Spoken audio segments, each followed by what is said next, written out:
Otep, cher Kamit, aujourd'hui nous allons parler d'un sujet assez délicat. Nous allons parler des démons de famille. Les démons de famille. Qui sont-ils? Ces êtres qui foutent du bordel dans les familles. Ces êtres qui empêchent aux membres d'une famille de rayonner. Ces êtres qui bloquent la vie des membres d'une famille. Je fais cette vidéo parce que je reçois excessivement des appels des personnes qui ont des sérieux problèmes dans la famille parce que les membres de la famille n'arrivent pas à tenir les deux bouts malgré ce qu'ils essaient de faire, malgré les bains de purification et autres. Ils restent bloqués, leur vie ne décolle pas. Donc j'ai décidé donc de parler des démons de famille pour que cela ait déjà une idée, et une fois que vous savez déjà d'où vient le mal dont vous souffrez, vous avez plus de chances de pallier à ce dernier. Alors les démons de famille, à quoi est-ce que ça renvoie? Qu'est-ce que c'est en réalité? Ici, le mot démon va renvoyer à une entité pas évoluée. Ça va renvoyer à un esprit qui n'est pas évolué. Vous savez, dans le monde spirituel, il y a des degrés d'évolution. Et un démon de famille, c'est un esprit qui est lié à votre famille. Je veux même dire qui est lié à votre sang et qui n'a pas évolué.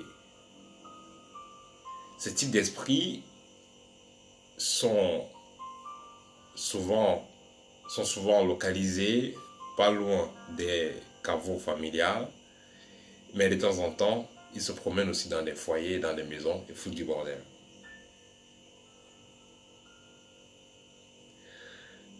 Les démons de famille vont renvoyer aux morts de la famille.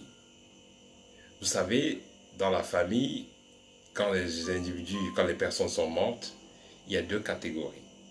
Il y en a qui vont rejoindre la catégorie des ancêtres parce qu'ils ont vécu une vie martyrique. Et il y en a qui vont rejoindre la catégorie des démons de famille. Oui, je parle de démons de famille, là je n'exagère pas parce que c'est les êtres involués qui vont foutre du bordel dans la famille. Alors pourquoi est-ce qu'ils vont foutre du bordel? Ils vont foutre du bordel parce que déjà, puisque ils ont vécu une vie très désordonnée, très déséquilibrée, cela ne les a pas permis d'avoir le statut ancestral. Par la suite, la plupart d'entre ces personnes-là, à la mort, deviendront des âmes errantes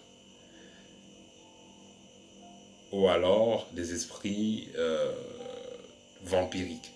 Donc c'est de là que on peut donc les inscrire dans la catégorie des démons parce qu'ils vont vampiriser les membres de la famille, ils vont les empêcher d'évoluer, et les membres de la famille, pour qu'ils puissent respirer, seront obligés de toujours leur faire des sacrifices.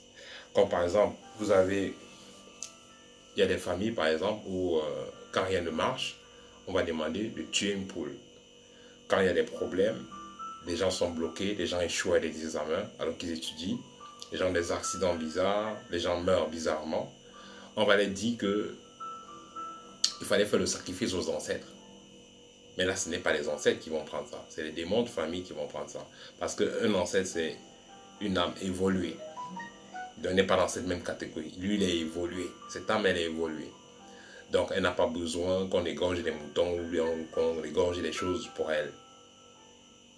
Ce ne sont que les âmes, les esprits qui ne sont pas évolués, qui auront besoin de ce type de sacrifice. Et ceux-là vont donc créer du bordel, ils vont bloquer les gens dans les familles, ils vont faire en sorte que les gens soient malheureux et misérables, pour par la suite être obligés de faire des sacrifices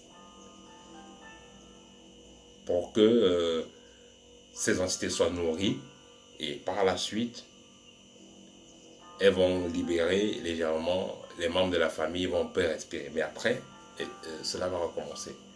Ceux qui sont de l'Ouest Cameroun, vous connaissez par exemple, quand on parle des rituels des crânes, les rituels des crânes.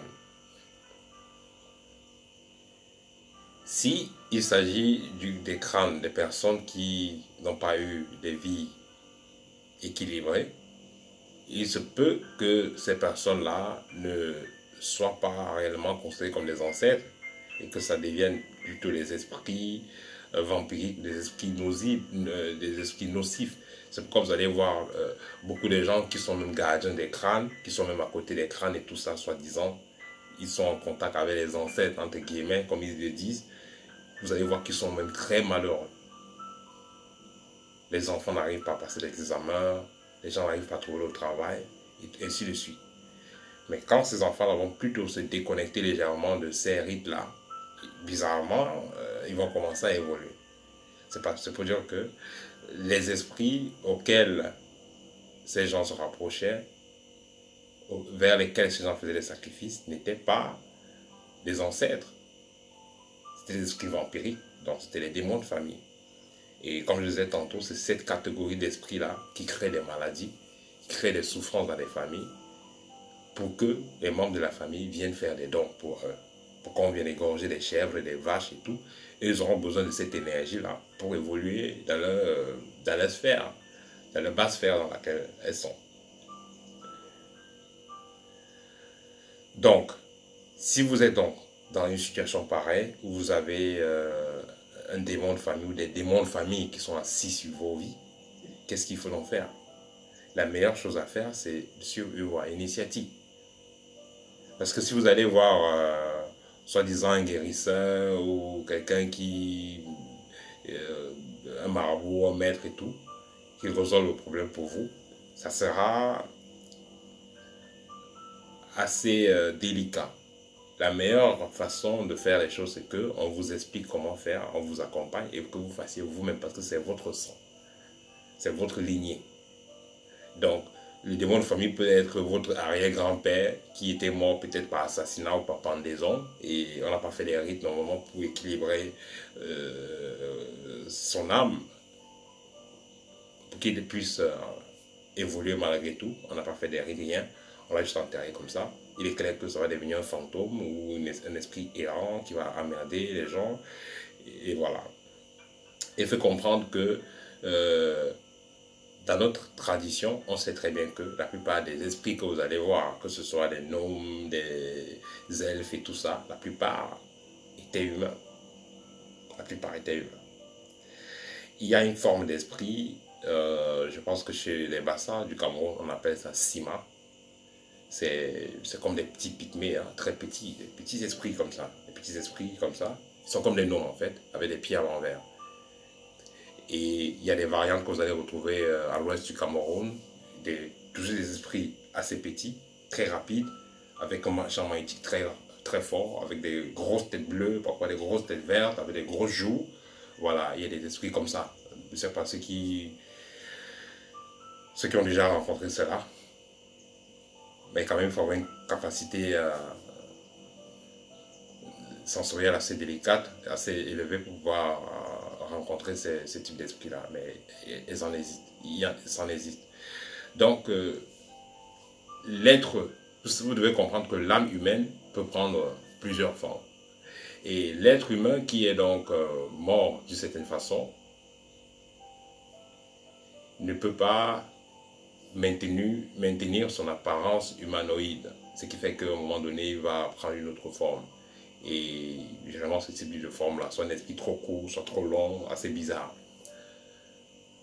Et ce type d'esprit, donc, renvoie aux démons de famille, dont je parlais tout à l'heure.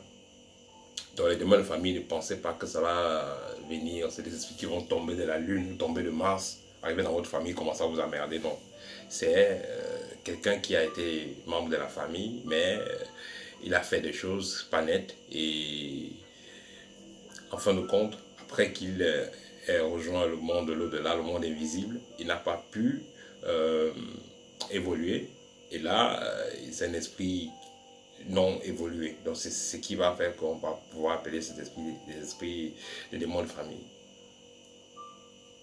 Et la solution, donc, quand vous êtes dans de pareilles situations, c'est d'apprendre, de vous développer spirituellement, d'apprendre qu'est-ce que vous devez faire comme rituel pour pouvoir apaiser cet esprit et l'aider à évoluer.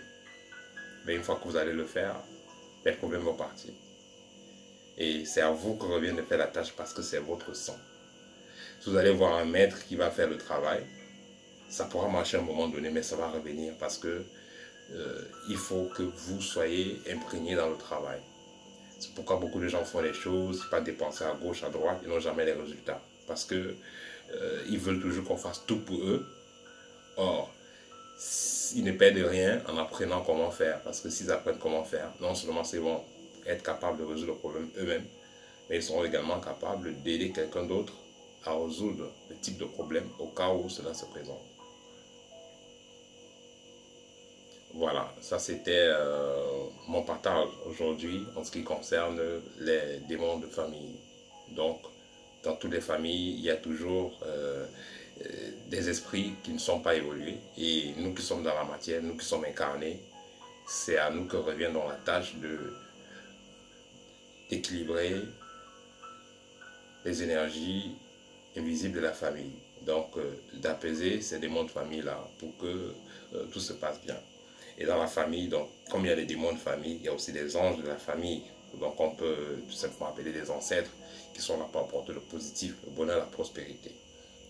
Tout comme il y a des esprits qui sont négatifs dans la famille qui apportent des problèmes juste pour qu'on les nourrisse. Tant qu'on les nourrit, les gens respirent un peu, mais après ils viennent encore emmerder. Voilà, ça c'était mon partage pour aujourd'hui. Si vous avez des questions en ce qui concerne la formation, allez dans le site www.karmit avec K et S à la fin. Si vous êtes intéressé par le livre, je vais laisser mes coordonnées pour que vous puissiez me contacter pour savoir comment vous en procurer. Si vous êtes intéressé par les modules, qui sont les mini-formations que nous donnons, je laisserai également mon contact pour me contacter directement. A très bientôt chez Karmit et OTEP.